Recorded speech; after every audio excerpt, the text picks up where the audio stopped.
สิบวันดอกไล่กันสิบวันปุ๊บเลยไอ้พวกกูอยู่พวกกู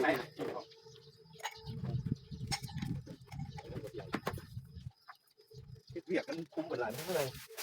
ไปได้ไม่ไหวดิแล้วพ่อจะพูดแล้วไปจะว่าที่กูหรอกที่กูเอาจอดเอาลงลงขนาดนั้นผมแล้ว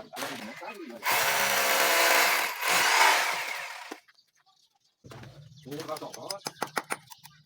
กูทำงานย่างร้านได้ตัด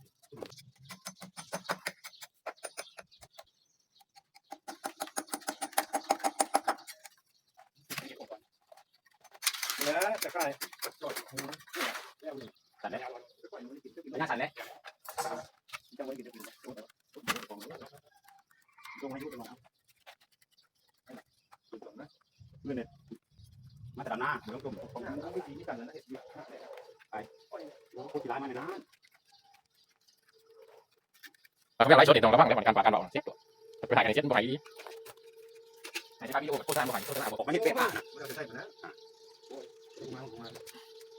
จะไปทำหน้าก็ต้องลูกงานเขาแม่จะทำยังไงต่อแม่งานหลายประเด็นง่ายคือไม่นานแล้วแบบนี้เกิดโฟกัสเดี๋ยวจะรบเก็บตามกระบวนการเลยอันนี้นะกระบวนการอะไรจะดูกวันเนาะโอ้ไม่จ้างเจ้าน่ะจะเรียกไปเอาอย่างก็ได้ต้องเรียกลายแล้วก็เรียกที่บ้านจะเรียกจะเรียกเลยบ่ได้แนวเลยพยาบาลไปนอกเลยบอกกันไหมนะผมทำบ่ได้แนวเลยเข็มเลยก็ยังเก่งเลยเรียกได้มาเทียบตาของทรมานเนี่ยมึงอยากไปเลยยกแล้วเล็กบ่อยกันไหนเอาได้แล้วก็เซ็งกันนะไม่เซ็งก็ไปได้เยอะแล้วต่อจ้างโตละนี่เจ้าพนักค่อยดอกเซ็งกันแล้วโบราณมันจะมารู้อยู่เนี่ยแม่จะเก่งกันไหนไม่โซ่อะไร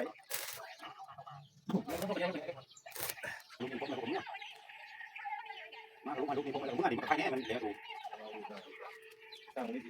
นี่ยังไงอ่ะโอ้ยเอาซะไปเด็กนี่ผมจะไปก็อ่อนแล้วผมมีชิ้นมือกระยามันใส่ผมมีชิ้นมือเลยนี่กายนอนนี่แล้วก็ก่อนส่วนที่เป็นที่นั่งหมูมันก็เป็นหมูมันคือเดี๋ยวเราไม่ต้มไม่ปอกไม่กินกินข้าวแง่ข้าวดีกว่ากินข้าวข้าวลงดีกว่าแข่งก็เห็นว่าชิ้นง่ายกว่าหมูมันนะมันบอกตั้งแต่โค้งมันโอ้ยบ่ายลงเดี๋ยวนะแล้วที่เดียวเราเอาเองปันผู้ใดโค้งมาทองพันก่อนน้ำนะโอ้ยพันก่อนมาทองก่อนแล้วส่งตัวไปได้ซื้อ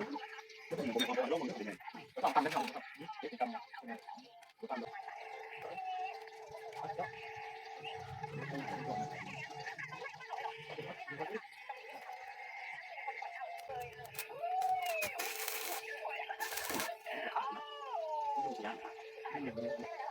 เอาคนนี้